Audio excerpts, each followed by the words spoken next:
Hey everyone, it's Mark David Heiser from Day Did You Win? And I apologize, I haven't been on here much lately. We haven't had too many races lately. I don't know when the next one's actually going to be yet, for sure. And also, there's been a lot of other changes. I have now gone back to the office and I'm working from the office, unfortunately. I'd rather be working from home, but that's just the way things are. Our two daughters have now started their cross country season, so practices are in full swing. Meets start next week for Emma, our oldest, who's in high school. And things have just gotten crazy, but there is some news I'd like to share with you.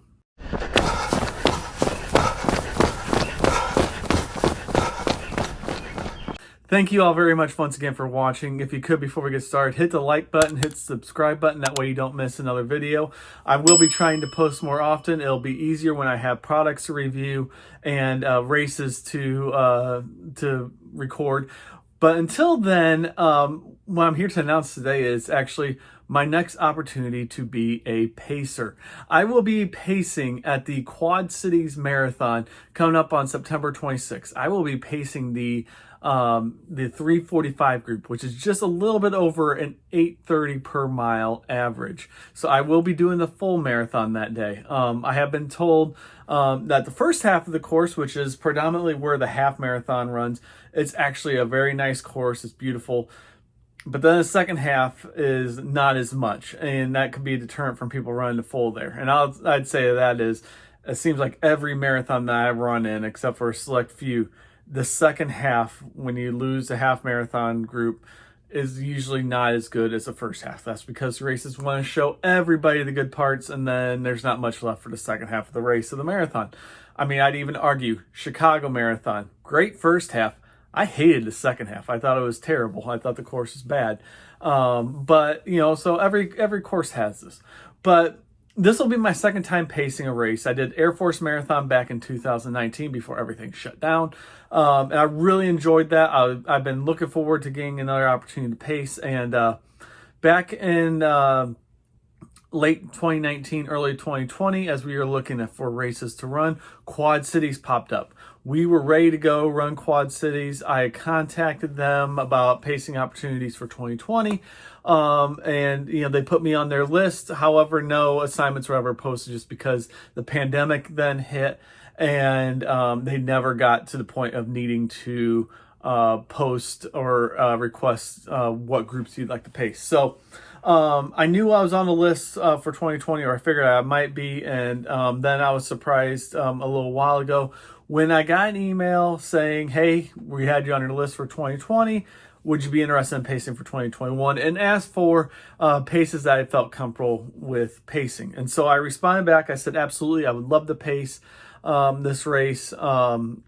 Here's what I would like to do. 3:45. I think I said somewhere between 3:45 and maybe around a 4:15, something like that. I'm not gonna lie, I was kind of hoping for a slower time, but they did assign me to 3:45, and I'm fine with that. I have done some long runs already at 8:30 pace that I felt very comfortable with. That I felt like I could have finished easily on that pace. And so I'm feeling good going into this. Like I said, the race is not until September 26th, so we got about a month and a half left until this race, and training is in full force right now.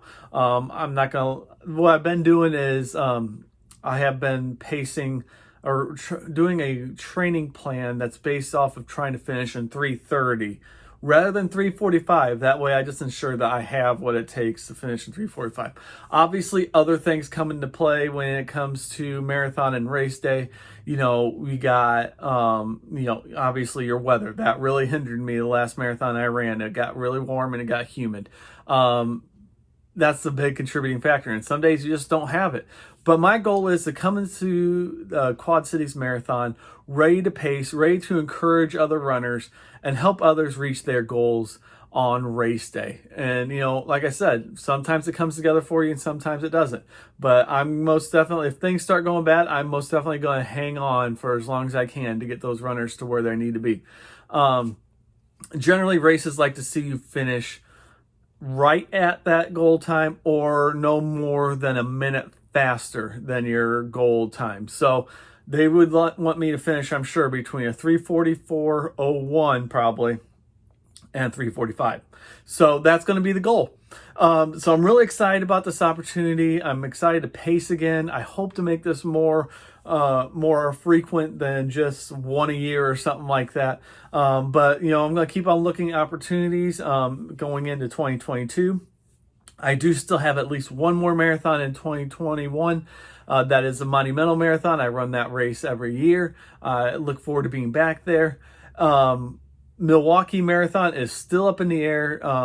We were led to believe that sometime by the end of this week we would have an announcement, and that has not come yet. The more time goes on, the more I'm having my doubts on that race happening. But if they do make an announcement, I will let you know about it right away. I did say in an earlier video that they were tentatively looking at October 23rd, but the city has still not approved that apparently. So don't know if that race is going to happen or not. And then if it doesn't happen though, I will start setting my sights on 2022 and races I plan on running, and I'll talk to you more about those later. So until next time, I hope to have some race videos coming up for you soon. Like I said, I'm exploring other local races right now, and then hopefully we get some products here soon as well. So take care until then, have a great day, and have a great run.